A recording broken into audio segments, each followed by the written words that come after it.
6 minutes after 9 o'clock. Thank you for tuning in. Nice looking Wednesday morning, and temperatures are not getting quite as hot. 95 degrees. Not at least it's not 100 degrees, right? It's something psychological about it anyway, right? On the phone is a gentleman who has become a friend of ours over the phone. We've not met him in person yet. One day, maybe. He's out in one of my favorite places, which is California. Hollywood is okay. I was okay with Hollywood. Hollywood is okay if you like Hollywood, if you like Hollywood stuff. And in that way, I love Hollywood. Yeah. You know, but my favorite area of that little area is Santa Monica. That was always my little favorite area. And I believe he's right down the road from the Chinese theater. Yes. Am I right? John Goodwin is on the phone. Where are my notes about John? I don't have any notes. Should I just go straight to him? Oh, here they are. Here. Oh, we're talking about the hold on. John, you see how bad I am? If I don't have notes, I don't know what I'm doing. The L. Ron Hubbard Writers of the Future, Volume 31. We've talked about this book before. It's an anthology of writing from future authors who are promising to be the next big thing. John, you just had an idea of how bad I really am. If I don't have my prepared stuff from Robin, I'm done. I have no idea what I'm doing. Good morning, John. How you doing? Good morning. Good morning, Fred. I'm doing great. Did I call you the wrong name? No. Just in terms of not being prepared. Oh, okay. Well, how are you doing? Good morning, Larry. Oh, I've had that. I've had people call me the wrong name before. Yeah. Really? So have I. Yeah. And it's just kind of like you just go through and say, "Great, yeah." So. Well, you know, just in my defense, you have so many things that you represent, and I know some of them just because we know you. But I was trying to remember what was the specific thing today, and of course, it's the book, the big book. Yeah, Rise of the Future. Yeah, we've had you've had multiple winners on your show before too.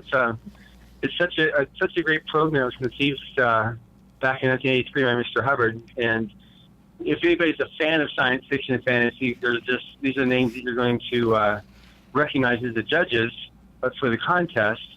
But the main thing that's really exciting about it is that the names of the winners, many of whom are going to be your favorite authors in years to come. It's based upon the last 31 years of having been that. And some of the artists as well. I don't know if the artists will become household names as much as authors, but the artists are clearly talented and unbelievable. I mean, the artists and the authors, just the very idea of doing this, putting this together and giving people an opportunity that they might not have otherwise had. This is just a fabulous thing you guys are doing. Yeah, no, it was interesting. I was just in San Francisco a few days ago for the American Library Association convention, and there's an author came up and he said, "Hi, I know Rise of the Future." I said, "Yeah, what?" He said, I just published a book. We're up for an award with one of your winners, Cassandra Bolin. She was a winner from 2 years ago, and it was great just seeing that these winners all have an opportunity to get themselves out there. And so there's a lot of them that do collaboration on books, illustrating books. And so her whole dream was to be able to illustrate children's books. And here you go. Here's the guy that had a story he needs somebody to illustrate, and it worked out perfectly. She did a wonderful job. And and we've said this before to some of the guests who you've sent us that were the award winners. But whenever there's a contest, a talent contest, a writing contest, whatever it is, there's usually a fee. Not that that's unfair, but it limits it, and I guess in a way that's a good thing to limit it. But somebody walks away with a nice amount of money, and there's 100,000 people disappointed, and 3 people who are happy or something. That's probably an exaggeration. But you guys put yourself on the line. I mean, you say it's open to everybody, so you have to read these things. I mean, you must get thousands of entries that have to be, weeded out. They have to weed out the ones that just don't cut it. Yeah, and with that, did you speak with Dave Wolverton recently? I think so. Does that name ring a bell? Yes. Yeah. I think he was there in Clearwater for doing a whole book signing for a few thousand people just a couple weeks ago, about 3 weeks ago, and I think he did your radio show, and he's called the first reader. And what that means is that he's the one that goes through and decides what's worth going on. Because he goes through and basically we encourage everybody, but some people have more work to be done to be able to qualify. But the idea is to encourage the arts, encourage both writing as well as illustration. And so you have these guys who I mean, everybody's got a story, and so it encourages people to tell their story, and whether it's good or bad, they've done it. They've actually taken the time and the energy and the effort to go through and put a story down on paper and submit it, and we accept that, and Right. One of our winners, Scott Parkin, this year, advancing for 25 years before he won. Oh, wow. Wow. 25 years. Wow. 25 years. And who was that? Who did that? Scott Parkin. He's one of our winners this year. Wow. Well, good for Wow. him. And let me ask you this. Right now, because there's two groups of people we speak to whenever we talk about this. We speak to writers, and we also speak to readers. And so in the second half of this, we'll speak to the readers and tell them what's in the book. But right now, let's continue talking about the writers if we could. Sure. When somebody sends in an entry and they don't win, do they get constructive feedback so that they can improve next year? The way that works is everybody gets a response from the contest, minimally a personalized communication saying, "Thank you very much for your entry. Please try again." So they get, so it shows that it's been like the purpose as stated by the creator of the contest. Mr. Hubbard said, is for aspiring writers, aspiring artists have the work seen and acknowledged. So it's acknowledged. They see it and it's acknowledged. So those that actually have obviously worked at the craft for a bit and are honing to become themselves writers or artists of some merit, then start getting notes from the judges saying, "Okay, that's great. This is what I'd recommend you do." That's what happened with Robert Sawyer. He's a very famous science fiction writer in Canada. He's like the dean of science fiction. He's won every major award. When he was first entering the contest, back when he was a science fiction pup, would write, and one time he got a 3-page critique from Algis Budrus, Oh, who wow. was the contest coordinating judge then. And so I spoke with Bob Sawyer about this when he was at a Worldcon in Canada some years ago. And I asked him if he familiarized his teacher. He said, "Am I familiarized his teacher? Let me tell you." And he proceeded to tell me that story. He applied all the different points of suggestion from Algis Budrus, turned a short story into a novel, sold it, disqualified himself, and so couldn't enter the contest again. But it very much gave him what he needed, and with those critiques, to make that jump up to being professionally published. So And that happens quite frequently. So if you're rejected or you don't cut the mustard, but you get a 3-page critique, somebody must have seen some promise in there. I mean, nobody's going to take the time to give you 3 pages worth of a critique if they don't think you're worth the time to do that. Exactly. And we had another girl, too. This was, again, a few years ago, who started entering the contest when she was like, I think, 14 or 15. And one of the judges responded to her saying, "Good, that's okay, honey. I see that you've got some good story ideas. Keep going to school, keep learning English and grammar until you master English, and but keep on submitting." So when she won the contest, she was like 21 or 22. She told that story. That was Fred Pohl who did that. He's since passed, but it's that encouragement which the contest provides that keeps people working on their creativity. Because unfortunately, the way it's gone with society and or at least the educational system, that encouragement isn't there like it used to be. And so right. This has helped a lot to ensure that does continue, because it's the artists that push the society forward. It's their creativity that makes it happen. And how do you critique the visual artists on their drawings? Because that's really, that's not grammar or punctuation or anything. How do you do that? Well, while I'm impressed seriously with your writers that come with new ideas, I'm a guy that I can't even do good stick people. So when I see these guys come in with with all their art that they do, and they have their different color depths down, and they'll create either with watercolor or with acrylics, or a lot of it now is computer generated. Some's with pencils, with rapidograph, with all these different formats that they submit their art and they win with. I'm just amazed because it's creativity. But the main thing with illustration is just the picture communicates to you, because an illustration is different than a painting or a picture, because an illustration has to communicate a story or a piece of a story. And that's why they work so well together, to complement each other. Right.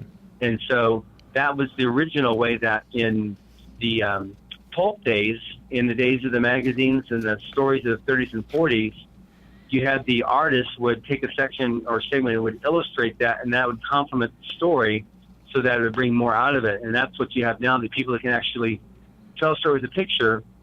And that's one of the big requirements for winning the contest by the judges. And then it goes on from them, and then they're given the winning story to illustrate for the book. And then the one that's got by judge's decision, who has the best illustration, wins the grand prize in the $5,000. Wow. Wow, that's exciting stuff. We need to take a little break. John Goodwin is our guest. I have my notes here so I can read them now. John is the president of Galaxy Press. If you are a writer, hopefully you are paying attention to this, because if you're a published writer, then good for you. But if you're not, and I guess there's a couple of questions there that we should ask for the listeners' sakes. If you have one and you're a writer, please don't hesitate to call. This is a good time to learn about this contest. It's free. You don't pay anything to enter this contest. That's for the writers and the artists. And just to, I won't read your whole credentials, but trust me, John has credentials. Yes, he does. Big credentials. He's the president of Galaxy Press. They published the book we're talking about, The Writers of the Future. What is it actually called again? Here, I need my notes again. L. Ron Hubbard presents Writers of the Future. There you go. This year is volume 31. And volume 31 means it's the 31st year? That's what that means? Correct. Okay. All right, so we'll take a little break. And also for the readers, I want to be sure we talk about what's in this new volume so you can go buy the book. Because what's the good? It's so, like that song says, it's not a song until somebody's hearing it. Remember that? Remember that? Right. All right, we'll take a little break. We'll be right back. The weather is brought to you by myfwc.com. Safe boating is no accident. For today, sunshine mixing with clouds. A thunderstorm around during the afternoon and evening hours. The high today 91 to 95. Partly cloudy later tonight, low 70 inland, 76 on the coast. Tomorrow, sunshine mixing with clouds with a thunderstorm around during the afternoon and evening hours. The high tomorrow 90 to 94. On Friday, sunshine and some clouds with a couple of thunderstorms popping up in the afternoon. The high 91 to 95. From the Florida Weather Center, I'm meteorologist Joe Lundberg. Central Florida Eye Institute is the area's leader in laser vision correction. From high-definition refraction surgery and LASIK vision correction to custom cataract, glaucoma, and diabetic treatment, you can count on Dr. Crowley and his effective, friendly staff to provide you with the quality care you deserve. Call 352-237-8400 for an appointment or more information. That number again is 352-237-8400. Looking forward to service your vision needs. Hi, Danny Warfel here. Get moving with Florida Credit Union's fast and easy loan approval process. Let Florida Credit Union start up a new car loan for you today. No more waiting, hassles, or stop signs. You can even apply online. With a strong financial team behind you, you can enjoy great rates and fast approvals. It's all about personalized service and a streamlined process. Florida Credit Union, connecting your money to your life.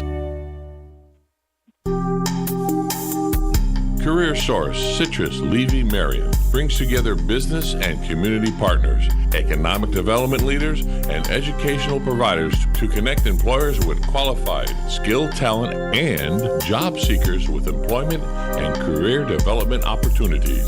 Tune in the first and third Wednesday of each month at 9:30 a.m.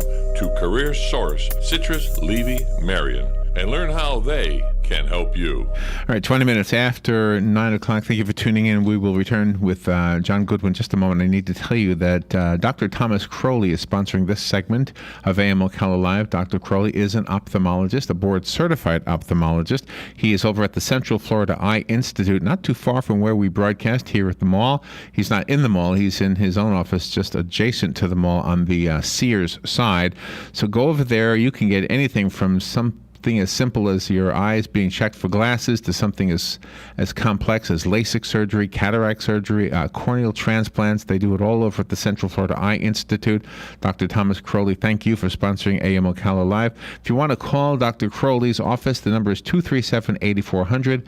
And again, they're here not too far from the mall at 3133 Southwest 32nd Avenue on the Sears side of the mall. All right, John Goodwin is on the phone. The book is the L. Ron Hubbard Presents Writers of the Future, Volume 31. Lots of winners. Let's see, where are my notes on this one? The 348 past winners. 348 of the writing contest have published 838 novels, 4,000 short stories. They've produced 27 New York Times bestsellers, and their works have sold over 50 million copies.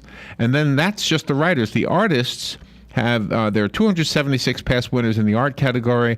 They've produced 4,500 illustrations, 356 comic books, graced 594 books and albums with their art, and visually contributed to 36 TV shows and 46 major movies. And speaking about successful books, this book that we're talking about also is on the list as one of the best-selling books. Is this a first for you guys? From Barnes & Noble. It is. Wow. Yeah, it is the first. It was great. And what is it still on the top right now?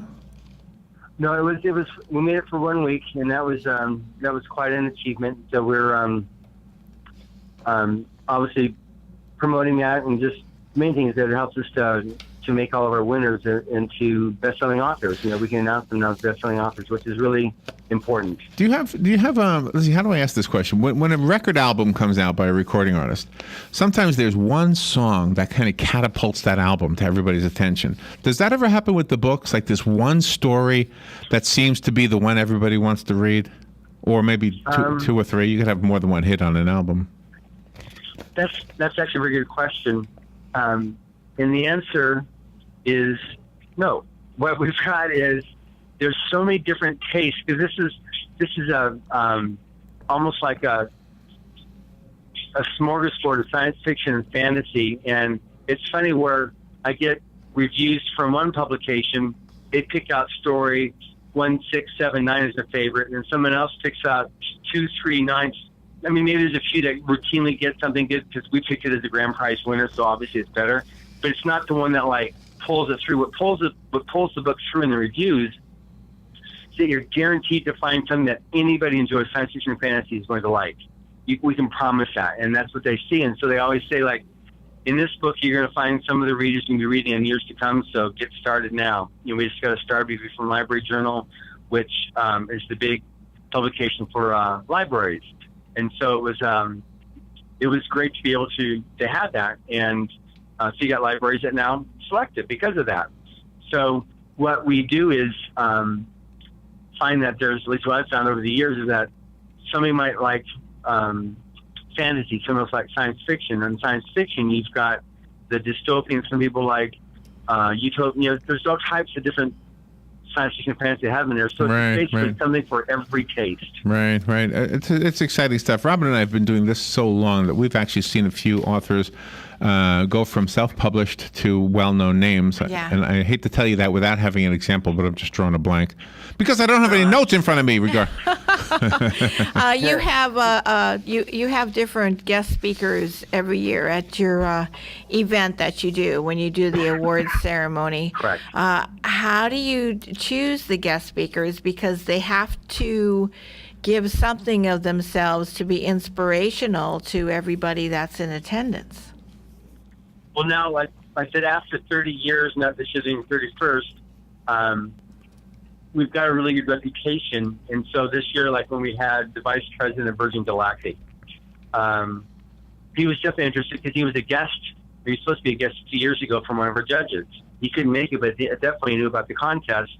And so when he texted his wife saying, should I attend the Rise of the Future event, they asked me to be a keynote speaker, she responded within about 5 seconds, yes. Because she's the project manager for the Mars mission from JPL. Oh, wow. Propulsion Laboratory. Oh, wow. And so she was already familiar with it because we've already had a lot of past speakers from Jet Propulsion Laboratory. And a lot of rocket scientists do read science fiction and do find science fiction as their inspiration, which was the case with this one. So we've had usually our judges whose daytime job involve being a rocket scientist, an engineer, an astronaut type thing. And so they have their friends, and you should talk to, Bobby. And it turns out Bobby was the guy that designed the arm that's on the Mars rover that's that's exploring the planet right now. Or I had another gal, Jean Scobie Rogers, who's a total dear lady. Her husband was Dick Scobie, the one that was the commander of the Challenger disaster. Oh, Right. yes. And so she came. She's the keynote speaker once. She was introduced to us by Kevin Anderson, and then she, in turn, because she had such a great time, and her photo of being keynote speakers on her website. So she comes almost every year, but then she says, "Well, you need to talk to," and then she'll help us get another. So it tends to grow. Oh, that's interesting. It was the fact that these people did find their inspiration in science fiction to be able to move forward. And it is a specific genre. So somebody who has tried and tried and tried, they must, if science fiction is something they just write because they want to enter this contest, they probably have to learn a lot. There's probably a lot to learn. I wouldn't even know where to begin. I was told one time that a writer shouldn't write time travel. It's too hokey or something. I don't know, but I always like time travel stories. I think they're wonderful. It's what I would write. H.G. Wells did pretty okay with it. Who was that?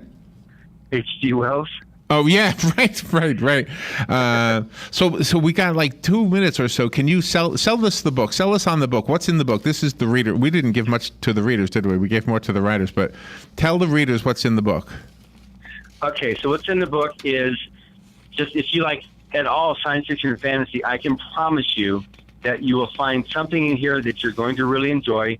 Plus, if you have your favorite writers, Larry Niven or Kevin Anderson or Owen Hubbard, you have a short story from each of those as well. That's been added. That's a new add-on since we started last year with changing the format. All the color art that they actually painted or drew to be able to illustrate the stories is now in there as color, as well as the black and white. So that's been a change the last 2 years. But the main take-home on this thing is, if you'd all enjoy science fiction or fantasy, I can promise you're going to find something you enjoy here. Plus, these are the readers going to be reading 5-10 years down the road as they get themselves established with their novels. It's just that simple. You can get it at Barnes & Noble. You can get it at Books A Million. You can get them online at Amazon.com. So the books are available everywhere. It's Writers of the Future, Volume 31. You can find out more at GalaxyPress.com or at WritersOfTheFuture.com. But basically, if you enjoy science fiction or fantasy, I can promise you're going to find something in here you're going to enjoy. It's short fiction, so it means you can start and enjoy the whole story curve within a couple of hours. And it's just, with that, you're going to just really enjoy and find somebody like the next Patrick Rothfuss, who won a few years ago. He's now international best-selling author, #1 New York Times best-selling author, with a book that he couldn't sell before winning Writers of the Future. Is that right? Wow, that is cool. John, I appreciate you getting up so early out in the L.A. area. Where are you right now? Are you in oh, gosh, I got 30 seconds. Are you near the, what do you call that, Chinese theater thing? I am near there, yes. It's we're a block away from the Chinese theater there on Hollywood Boulevard. That guy in the Star Wars costume will charge you to take a picture with him. Don't trust Yes, that guy. he will. Don't trust that guy. Okay, I don't. John Goodwin, thank you so much for what you do. For everybody who's listening, share this interview with your friends, because especially your writer friends and your reader friends, people who love to read. John, thank you. That was really great. I love that. We'll be right back. Thank you very much, I very much appreciate this. And Robin, thanks for giving me Fox News Radio. I'm Lillian Wu. Hopes and markets rising on word the Greek government may agree to austerity measures that European creditors are asking for. Fox Business Network's Ashley Webster is in Athens. Behind me, people continue to wait in line to get cash out of their accounts. 60 euros a day, that's it, about $66. If indeed the Greek government caves in to its European creditors, the reaction of the Greek people will be, I think there'll be a lot of anger. The State Department releases more of